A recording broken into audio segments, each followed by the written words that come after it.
Edit it all out, so give me 1 second, Amanda. Don't start yet. Oh, okay.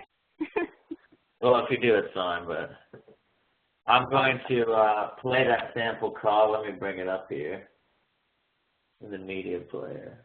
I already pushed record. I'll keep it. I'll just edit it out. That's fine. That's fine. Good morning. I am your automated agent. How may I help you? I need to make a payment arrangement with y'all. I can help you with that. I see that you are calling from 3. Is that good volume? Yeah. Amanda, do I sound quiet to you or sound okay? You sound. Yeah, hold on. You sound okay. Okay, let me try again to go on speaker. Give me a second. Okay. Do I sound very echoey right now, or is it okay? You're okay. You're a little more clear than Gary, I think. So when I play this call, is this loud enough? 223-789-3357. Is that the phone number you were calling about? Yeah, that's it. You can hear? Yeah, that sounded better, I think. Okay. Not too loud? Now, please say your name. Jane Hurd. To confirm your identity, what are the last 4 digits of your social security? They're not too I mean, loud. if you could turn it down a little. It's louder than you, but I like to be. I can understand what it's saying, you know. Yeah, Okay. It is loud for me here, too. Okay, let me try a little bit. Good morning. I am your automated agent. How may I help you? I need to make a payment arrangement with y'all. Okay. I can help you with that. I see that you are calling from 323-78. That sound all right? I think that's a little better. It's still louder than you, but that's okay. All right. I didn't want them to miss it. All right, cool. All righty, so I think we're all set here. Let me just come in. I'm going to mute myself. All right, so we're recorded now. Gary, whenever you want to start, I'm gonna pretty much go on the cue and I'll advance the slides. And so so I assume we're just gonna do a brief introduction here, right? And then I already kind of know your second slide. That into the first 3 slides, yeah. So let's go back to the title slide, and then once I introduce it, then we can move to today's speakers, and then we move to why listen, then I'll hand it over to you. Okay, perfect.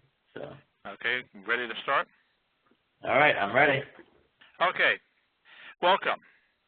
This is an EduCast delighting callers with a Smarter IVR, a subject I think a lot of people will be very interested in because we all have the same frustrations with IVR systems whenever we deal with vendors, banks, mortgage companies, and the like.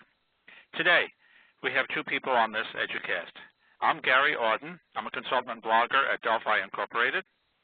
And with me is Patrick Botts, VP of Workforce Optimization at a company called VoicePrint International. So let's talk about why you should listen to this EduCast. Now, we've gone through many years of IVR development, but we really haven't seen any significant changes in the last few years. It's a self-service function. What we're going to talk about today is something that's a new idea, something called the virtual call agent. We're also going to discuss how that virtual call agent should be used and even listen to a conversation of a real virtual call agent implementations. Then we will compare the virtual call agent versus traditional IVRs. And then how do you get started with a virtual call agent and what resources do you need to make them work?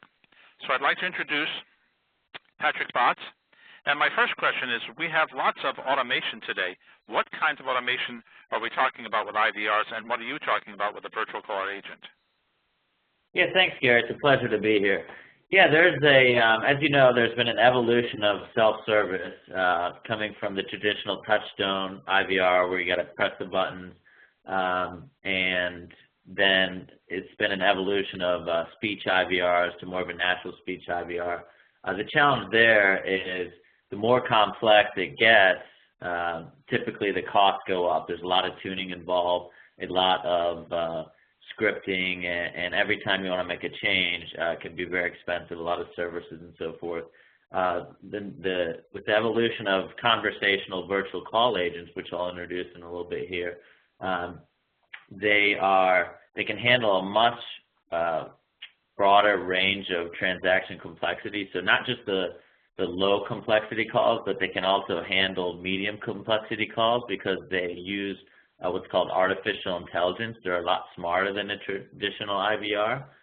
Essentially what we've done is we've layered artificial intelligence on the highest level, the tier 4 level of the nuance natural speech application to create a very conversational approach that is very cost effective. It's a hosted cloud-based solution. It's only 25 cents a minute no matter how you use it, and they can handle a much broader range of complexity. Yeah, I would think, Patrick, that a lot of the agents that are out there handling calls that really good IVR should be handling, and that would reduce the cost to the customer or the IVR owner. So how has self-service evolved over the last few years? Yeah, absolutely. I mean, people actually prefer now to perform automated self-service whenever they have the opportunity versus waiting on hold. So this is a study that was recently conducted by Convergys. You know, they'd rather have the opportunity to try to self-serve themselves. And as you know, mobile self-service is also rapidly growing, but voice self-service is one of those things that we see also as it gets better and better is going to rapidly see rapid growth. By 2020, Gartner estimates that 85% of the relationship with an enterprise will be without even interacting with a human, so will be done through self-service. And we're kind of seeing that trend already. Some of the effective forms of self-service that we're using already is kind of mobile self-service, the internet, ATMs, right? Vertical call agents are essentially the ATM of voice self-service. You know, we've all been to the airport where we've done the check-in and so forth. However, traditionally, the IVRs of the past or that we're currently using, legacy IVRs, just haven't been effective. So, you know, fortunately, there is a new solution that is much more effective, and I think you're going to start seeing it, and it's already being implemented a lot more throughout the world. Yeah, so that brings up the next point, is what are the most common dissatisfactions for the use of IVRs today? Yeah, these are the top customer dissatisfiers today, and these are not just with IVRs, which makes it even more interesting. This was a survey of more than 4,000 respondents that Ovum conducted, an analyst firm, and they actually found that the top most frustrating things with customer service in general in contact centers was wait time to speak to a representative is too long, the automated telephony system is annoying, and inability to access human agents. So those actually correlate directly to the IVR experience that we're providing today. So we have a lot of work to do, and kind of you can see the top 3 dissatisfiers. If you can correct those, then you can really improve customer satisfaction and loyalty. And so that's what we're going to be talking about for the rest of this Educast. So that brings up the question, what is a virtual call agent then? How do you define it? Yeah, so virtual call agents, essentially what it is a smart IVR that uses artificial intelligence. It's cloud-based, which is nice. And when we say smart, we typically call it an IVR with a brain, and there's a lot of different terms that are being used in the marketplace. But essentially what they are is more of a conversational approach where just like we're having conversation right now, they would actually converse with you, and we'll play a call here in a little bit. One thing that's really nice is the cognitive abilities is that they actually learn over time and they get smarter and smarter, so they remember things. They're actually directly connected into your back-end systems, so as soon as they know who you are, they will bring up everything they know about you from that back-end system and be ready to use it in a free-flow conversation. There's no more scripting, so you know, if 174, then jump to 225. For those of you who have developed IVRs, you know how painful that can be. There's an ongoing QA team that's always tuning it to make the success rates higher and higher. So well, that brings one up thing the next point is just trying to show us an example of this kind of conversation? Yeah, absolutely. So I'll play a sample call right now, and this is a payment arrangement call, but there are several types of calls. It could be inbound, outbound sales, collections, tech support. We've done all kinds of different types of calls. Again, there's a broad range.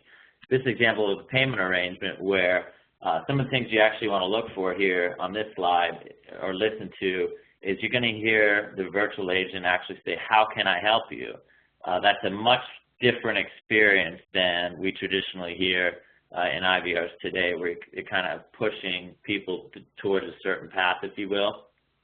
You're going to hear a short-term memory where the virtual agent pulls up a past due balance.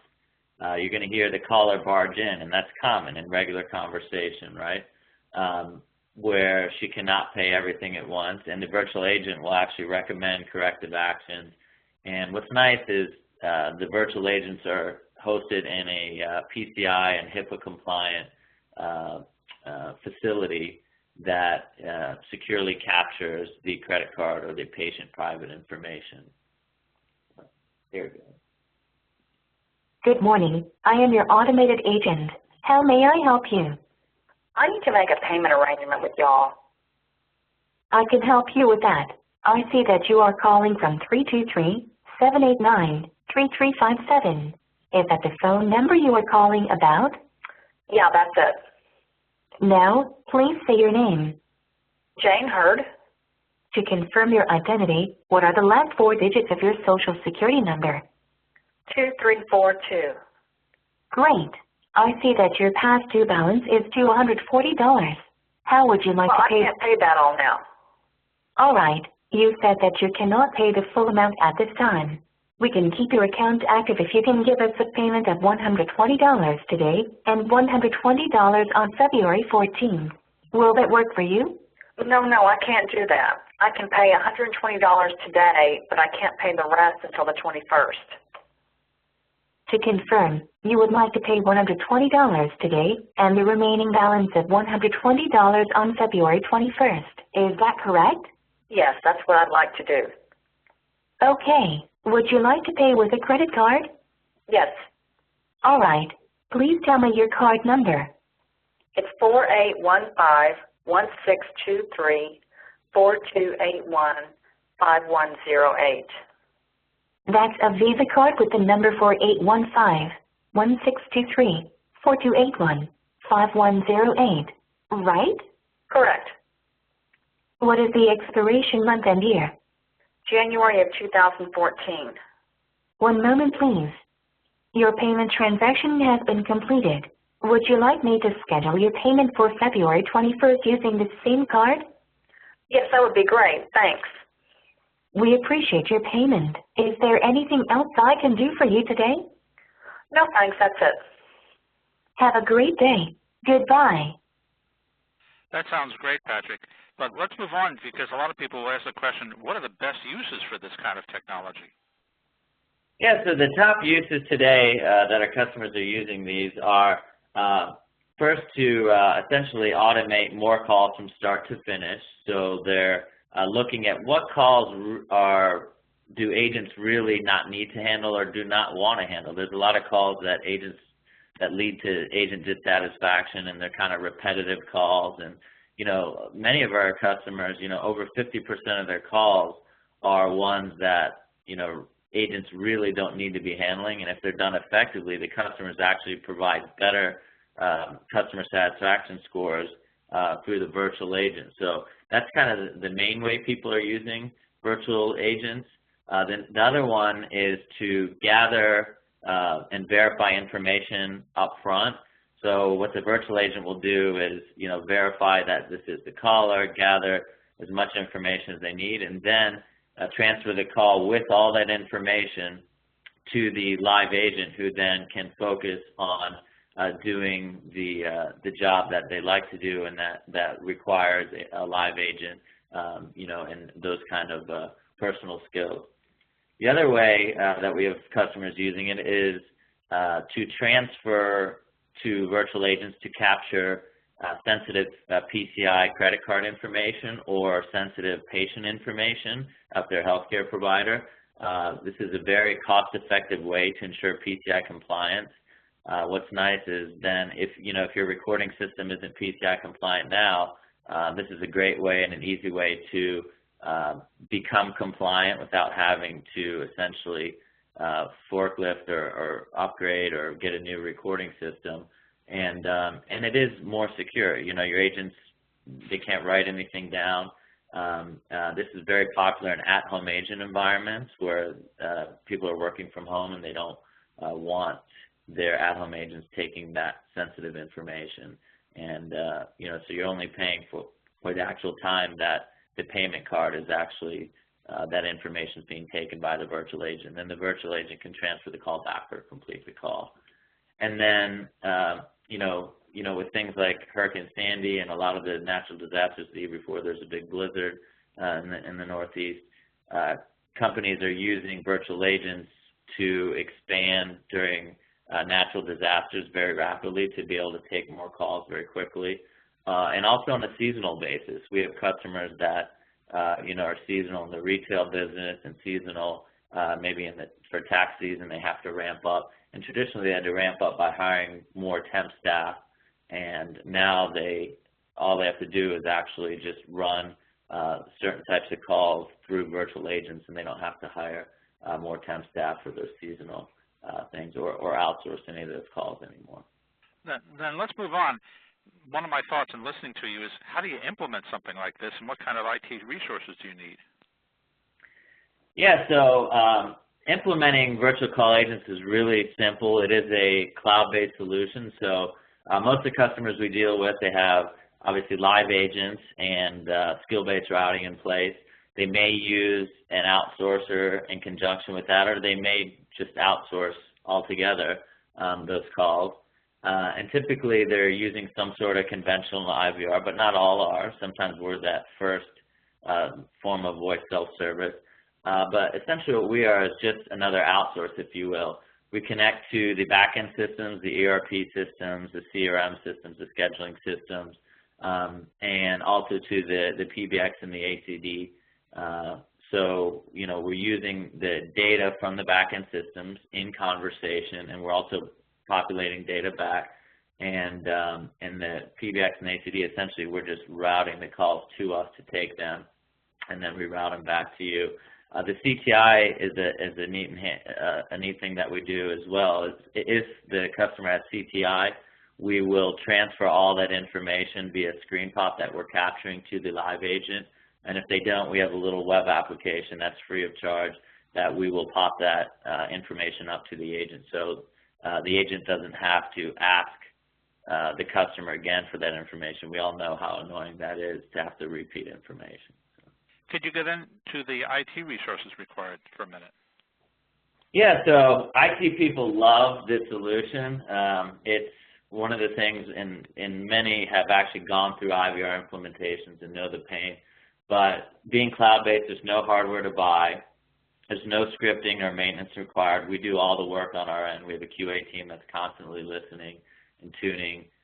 It's technology agnostic, so virtually any back-end system, any ACD, whether it's an on-premise communication system or a hosted communication system, it's really easy. Hosted are even easier typically because they have really robust APIs that allow us to capture the information. And then if not, we can always do batch file kind of processing overnight or every hour, through CSV files to get the information. It's typically technology agnostic and then very reliable as well. And then getting started is real simple. So what we do is feed the brain with 10 to 20 recorded audio files, and any training scripts or business rules we'll add them into the transaction. And then to get started from an IT perspective, it's usually just a 20-minute technical meeting to determine the back-end system integration points. And then we'll do that work to integrate with the back-end system. And then usually a 10 to 15-minute telecom meeting to determine how we're going to forward the calls that we want the virtual agents to handle to us, and how we're going to route those back to you. So pretty simple to get started, and a lot of people like that because it doesn't really take any of their resources, and they may already have enough IT projects on hand, and this is one that really doesn't require much of their time at all. So. One of the points you made earlier was the term tuning. How do you tune something like this? It seems like you can't just start off with doing everything perfectly right. You have to do some feedback. Absolutely. No, you make a great point there, Gary. So what we do is, this is an actual case study of a large office supplier, and they're using virtual agents for online returns. So someone, may have bought 12 products and they want to return 2 or 3 products, and essentially what we did, they had an IVR in place that they were using, and their containment rate, or their self-service success rate, was about 3 to 3.5%. And right off the gate, we came in at close to 10%, and that's pretty common. This graph here is very typical of what we see. So we came in at 10% right off the gate because of the artificial intelligence. And then there's typically a very quick spike. And we do tuning along the way. So we have a QA team.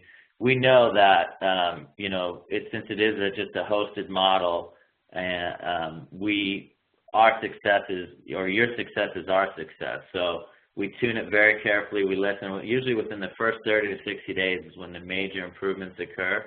You can see that at this point, last year we're already up to close to 35%, and now we're even up to close to 40%. But some of the examples of tuning would include, faster lookups to back-end systems.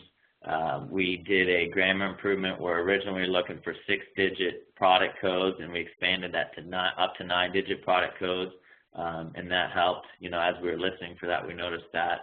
We softened language here and there, and we kind of dissect the call very carefully and actually figure out, where can we tune these things. But what's nice is you don't really have to do anything. We take care of all that. We will, go to you and ask for feedback on things. And people get really excited about virtual agents. So you'll see that typically when you implement it, you'll have teams of people within your company that want to call in and give suggestions and things. So it's really neat. But you can see here we're at 40% self-service success rate. If you count all the business rules that we successfully transfer to a live agent, the screen line here. So we proactively, if we notice any hesitation, we'll proactively send the caller to a live agent. Now we're only doing that in less than 5% of cases, but following all the business rules and self-service success, we're at about 80% success rate. So if you're comparing it to traditional IVR, it's like 80% versus what a traditional IVR would look like. How about we sort of finish this up by giving some comparison between what your advantages are versus the legacy IVR world?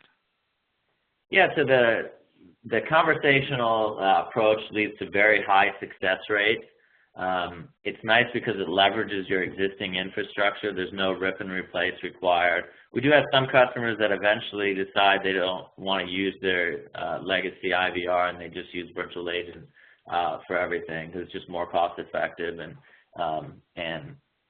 the calls are more effective. So think of us as an outsource. We're just a partner that you would work with. We do all the work, and we do not charge anything for services or design work or implementation or integration. It's just that 25 cents a minute going forward. So people are pretty shocked by that there's no upfront cost, but we're willing to put our our money where, essentially offer this to you, and then we continuously tune it. And what's nice is if you're using our workforce optimization suite for quality monitoring and performance management, we actually compare human agent performance versus virtual agent performance, so you can actually see which types of calls, and it'll recommend what type of calls should be put through virtual agents versus human agents. So that's a value add that traditional IVRs just don't give you these days. The last question, do you have any resources that the audience can go to learn more about this? Yeah, so we have several resources. We have a really robust call audio library of several other sample calls. So if there's, you know, a sales call or collections call or something related to your industry that you're interested in listening to, we probably have a call that we've done and a sample one that is in the resource library at vpi-corp.com/virtual source. That's the name that we use for our actual product of the virtual call agents. We have a savings calculator that allows you to put in, you know, you pick call type that you're thinking might be good to automate. You put in the number of calls per day that you automate, and it'll show you how much you're going to save per year and how much that translates into average headcount reduction as well.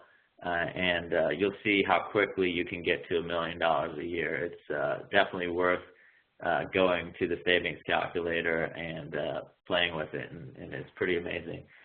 The other thing that we have going on now for a limited time is a 30-day free trial where we'll essentially pay for the first 30 days of calls. There's a minimum 20,000 minutes per month, so you want to pick an application that's, you know, fairly high volume, and you know, we'll essentially prove to you that virtual agents will work well in your environment. And if they're not going to, we'll let you know up front, but most of the applications that we've been presented with, we've done really well with. And what's nice about this is the project then funds itself. So within the first 30 days, we're actually paying for the service, and you've saved enough money in that 30 days often to fund the entire project. So it's a self-funding project, so you don't actually need to go out and look for budget many times. It's going to fund itself. Well, thank you very much, and I appreciate this information, and I look forward to the next EduCast. Yeah, thanks a lot, Gary. Appreciate you having us here, and we look forward to speaking with each of you and working with you in the future. Thanks. Thank you.